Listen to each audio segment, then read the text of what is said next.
जय हिंद बच्चों। आज हम पढ़ेंगे पर्यावरण और हम अध्याय 3 बीजों का बिखरना। बच्चों, आप सभी ने जब अपने आसपास देखा होगा कि पुरानी दीवारों पर, पुराने मकान के खंडरों पर कुछ अवांछित पौधे उगाते हैं, जिसके बारे में हमारे मन में यह प्रश्न उठता है कि आखिर ये पौधे दीवारों पर कैसे उगाए, यहाँ पर इनके बीज कौन लगाया गया। लेकिन इसका उत्तर कई बार हमें समझ में नहीं आता है। आज हम ऐसे ही कुछ प्रश्नों के उत्तर जानने का प्रयास करेंगे कि आखिर ये अवांछित पौधे कहीं भी कैसे उग आते हैं, इनके बीज कैसे वहाँ पर पहुँचते हैं। तो आइए पाठ्यपुस्तक से देखते हैं। उत्क्रमित मध्य विद्यालय बसबुटिया चंद्रमंडी के बच्चे जैन धर्म के 24वें तीर्थंकर भरद्वान महावीर के मंदिर का दर्शन करने जमुई जिला के सिकंदरा प्रखंड स्थित लछवाड़ गांव आए थे। इसे जैनियों का एक समूह भगवान महावीर की जन्मस्थली मानता है। बच्चों, यहाँ पर हमारे लिए यह जानना जरूरी है कि यह जमुई जिला बिहार के मुंगेर प्रमंडल के अंतर्गत आता है और यह बिहार झारखंड की सीमा पर स्थित जिला है। उसी जिले के अंतर्गत सिकंदरा प्रखंड है, जहाँ पर वर्धमान महावीर जो जैन धर्म के 24वें तीर्थंकर हैं, उनके कुछ अवशेष हैं वहाँ पर, जो जैन धर्मावलंबियों के लिए बहुत ही पवित्र स्थल माना जाता है। अब आगे बढ़ते हैं। सभी बच्चे मंदिर प्रांगण में घूम रहे थे, तभी इला की नज़र पड़ी मंदिर की दीवार पर। वहाँ पीपल का एक छोटा सा पौधा दिख रहा था। उसने कहा, दीवार पर पीपल का पौधा कैसे उगाया? सब लोग दीवार पर उगे उस पीपल के पौधे को देखने लगे। यीशु ने कहा, हमारे घर की चारदीवारी पर भी इसी तरह के कुछ पौधे उगे हुए हैं। शिवांगी बोली, अपने विद्यालय के पुराने भवन में भी कुछ पौधे उग आए हैं। अब आगे देखते हैं। शिवांगी ने शिक्षिका से पूछा, पेड़ पौधे दीवारों पर कैसे उगाते हैं? शिक्षिका ने कहा, जब किसी पेड़ पौधे का बीज किसी भी तरह से कहीं भी पहुंच जाता है तो वह वहीं अनुकूल परिस्थितियां ढूंढने लगता है। अगर बीज को मिट्टी, पानी, ताप, हवा समुचित मात्रा में मिलते हैं तो वह अनुकूल मौसम में अंकुरित होकर बढ़ने लगता है। इरा बोली, पौधों के बीज इधर उधर कैसे चले आते हैं? शिक्षिका ने कहा, भिन्न भिन्न पौधों के बीज भिन्न भिन्न तरीके से इधर उधर जाते हैं। किसी बीज को हवा में उड़ाकर ले जाती है तो कोई पानी में बहकर कहीं चला जाता है। कोई बीज अपने फलों के फटने के बाद बिखर जाता है, तो किसी बीज को पशु पक्षी एक स्थान से दूसरे स्थान तक ले जाते हैं। मनुष्य भी अपनी आवश्यकता अनुसार बीजों का नियंत्रित तरीके से बिखराव करता है, यानी बिखेरता रहता है। इरा बोलती है, पौधों के बीज का एक स्थान से दूसरे स्थान पर जाने का राज क्या है? शिक्षिका बताती हैं, सभी इसे जानने के लिए आइए पहले विचार करें कि अगर किसी पेड़ पौधे जैसे इमली या नींबू के सारे बीज उसके पेड़ के नीचे ही गिर जाएं तो क्या होगा? यीशु बताती है, सभी बीज उग आएंगे। शिवांगी बोली, नहीं नहीं, कुछ ही बीज उगेंगे। इरा बोली, कोई बीज नहीं उगेगा। इरा बताती है, अगर बीज उगेंगे भी तो वे बढ़ नहीं पाएंगे और मर जाएंगे। अब आप बताइए, आपको क्या लगता है, अगर किसी पौधे के सभी बीज उसके नीचे गिर जाएं तो क्या होगा? अपने उत्तर लिखिए। शिक्षिका आगे बताती हैं, बच्चों, आप सभी ने बहुत बढ़िया उत्तर दिया है। पेड़ पौधे तभी वृद्धि पाते हैं जब उन्हें पर्याप्त स्थान, हवा, पानी, मिट्टी और सूर्य का प्रकाश आदि मिलता है।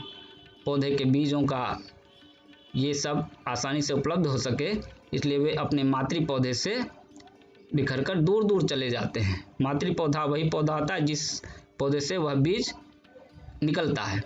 इससे पेड़ पौधे की प्रजाति सुरक्षित रहती है, उनका विस्तार होता है। बीजों का एक स्थान से दूसरे स्थान तक जाने को ही बीजों का बिखराव कहा जाता है। यीशु बोली, दीदी, बीजों के बिखरने के बारे में हमें विस्तार से बताइए। अब आगे देखते हैं, बीज कैसे बिखरते हैं। तरह तरह से बिखरते बीज।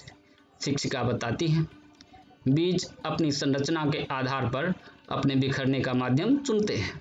आइए समझें कि किस तरह से बीज अपने बिखरने हेतु कौन सा माध्यम का उपयोग करते हैं। चटक कर बिखरने वाले बीज। कुछ पौधों के बीज सरसों के दाने की तरह छोटे छोटे और गोलाकार होते हैं। वे फलियों से सूखकर फटने के बाद बिखर जाते हैं। हरसिंगार या गुलमेहंदी के बीज फटकर या चटककर बिखरते रहते हैं। यही हैं वो गुलमेहंदी और हरसिंगार के पौधे, फूल हैं। इनके बीज जब सूखकर तैयार होते हैं तो यह गर्मी में धूप से चटककर या अपने मातृ पौधे से दूर दूर तक बिखरते हैं और इस तरह से निश्चित समय अवधि पर वह उससे नए पौधे उगाते हैं। हवा में उड़ने वाले बीज। कुछ बीज बहुत हल्के फुल्के होते हैं, उनके चारों ओर रोए होते हैं या पंख की तरह पतली झिल्ली होती है। ये हवा में उड़कर दूर दूर पहुंच जाते हैं। ये वो कुछ पौधे हैं जिनमें अकवन या आँख का पौधा, ये कपास का पौधा है, फूल है, यह सेमल का फूल है। यह सभी पकने के बाद अपने आप चटकते हैं और उसके बाद वह हवा के साथ काफ़ी दूर तक, कई बार तो यह कुछ किलोमीटर दूर तक चला जाता है और वहाँ पर जहाँ भी यह गिरता है वहाँ पर अनुकूल परिस्थिति आने के बाद उससे नए पौधे उग आते हैं। पानी में तैरकर बिखरने वाले फल। कुछ पौधों के फल पानी में तैरकर एक स्थान से दूसरे स्थान पर पहुंच जाते हैं। ऐसे फल हल्के एवं पानी में तैरने वाले होते हैं। कमल एवं कुमुदनी के पौधे के फल पानी में बहते हुए ही एक स्थान से दूसरे स्थान पर पहुंचते हैं। फल के सड़ जाने से बीज बिखर जाते हैं। चित्र में आप देख सकते हैं, चित्र 1 में कुमुदनी का पौधा है, 2 में कमल का पौधा है, 3 में ये कमल का फल है, इसे कमलगट्टा कहा जाता है, और चित्र 4 में जलकुंभी है। ये सभी पानी में होते हैं और पानी में ही बहाव के साथ एक स्थान से दूसरे स्थान तक इनके बीज या इनके पौधों के कुछ अंश बिखरते रहते हैं और जहाँ भी यह स्थिर होते हैं वहाँ पर अपनी वृद्धि कर पाते हैं। यहाँ पर एक बात जानना थोड़ा सा रोचक होगा कि कई बार हम लोग कुमुदनी और कमल दोनों को ही कमल समझ लेते हैं, लेकिन यह थोड़ा सा इसमें थोड़ा अंतर होता है। कुमुदनी का पौधा, ये चित्र 1 में आप देख रहे हैं, इसके पत्ते एक ओर से कटे हुए रहते हैं और यह पानी पर तैरता रहता है। इसके फूल भी पानी के ऊपर ही तैरते रहते हैं सतह पर। किंतु चित्र 2 में आप देखिए, कमल का पौधा है, इसके कमल के पत्ते बिल्कुल भी कहीं भी कटे हुए नहीं होते हैं और इसका पत्ता और फूल दोनों ही पानी से कुछ उठे हुए होते हैं। यह पानी के सहारे नहीं तैरता रहता है। दोनों के जड़ नीचे मिट्टी में, कीचड़ में लगे हुए होते हैं। रंग दोनों के ही कई प्रकार के हो सकते हैं। और यह जलकुंभी है, इसके पौधे मूल रूप से बाहर से आए थे। इसे पश्चिम बंगाल में पहली बार एक सजावटी पौधे के रूप में लाया गया था, लेकिन आज यह अभिशाप के रूप में है और जलीय आवास को पर्यावरण के प्रतिकूल परिस्थिति देने के लिए यह कुख्यात है। आगे बढ़ते हैं। जानवरों की सवारी। कुछ बीज जानवरों जो चरने के लिए चारागाह में जाते हैं, वहाँ पर कुछ नुकीले बीज उनके शरीर में, पूंछ में चिपक जाते हैं और वह अपने साथ एक स्थान से दूसरे स्थान तक ले जाते हैं। वहाँ पर उसके किसान जब उन बीजों को जानवरों के शरीर से अलग कर फेंक देते हैं तो अनुकूल परिस्थिति पाकर वह पौधे का रूप ले लेते हैं। इनमें से एक है गोखरू का बीज, चिड़चिड़ी का बीज, यह सभी इन्हीं में से एक है। आप देख सकते हैं, यह है गोखरू, इन्हें खगड़ा भी कहा जाता है। इसके बारे में थोड़ा सा दिलचस्प कहानी है कि बिहार का एक जिला है खगड़िया। यहाँ पे कई पुराने लोगों का कहना है कि यहाँ के खेतों में इस खगड़ा नामक खरपतवार जो रबी के मौसम में उगता है कि अत्यधिक होने के कारण, अधिकता के कारण ही इस जिले का नाम खगड़ा पड़ा। अब इसमें कितनी सच्चाई है इसका कोई प्रमाणिकता नहीं है, लेकिन ऐसा सुनने के लिए मिलता है। आप ये चित्र 2 में देख सकते हैं, यह चिड़चिड़ी का पौधा है। यह भी जानवरों के शरीर में चिपक जाता है और एक स्थान से दूसरे स्थान तक स्थानांतरित होता रहता है। आगे बढ़ते हैं। पक्षियों द्वारा बिखरा। कुछ पौधों के बीज चिपचिपे होते हैं। जब पक्षी इनके फलों को खाते हैं तब ये बीज उनकी चोंच पर चिपक जाते हैं। पक्षी जब किसी अन्य जगह जाकर चोंच से बीज को छुड़ाते हैं तो ये बीज नई जगह पहुंच जाते हैं और वह वहां पर अनुकूल परिस्थिति पाकर नए पौधे का रूप ले लेते हैं। लसोड़ा या लठोरा इन्हीं में से एक है। कई फल ऐसे होते हैं जिन्हें पक्षी बीज सहित खा जाते हैं। फल तो उनके पेट में पच जाता है, किंतु बीज नहीं पचते।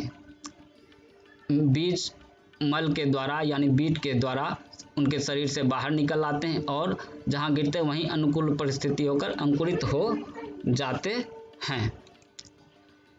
पीपल या बरगद ऐसे ही पौधों की एक श्रेणी है जो अधिकांशतः पक्षियों के द्वारा ही अवांछित स्थान पर उग आते हैं। कई बार हम विशाल पेड़ के ऊपर पीपल या बरगद के छोटे पौधे देखते हैं या दीवारों पर, पुराने खंडहरों पर यह पौधे उगे हुए मिलते हैं। यह मूल रूप से पक्षियों के मल के द्वारा ही उग आते हैं। आगे बढ़ते हैं।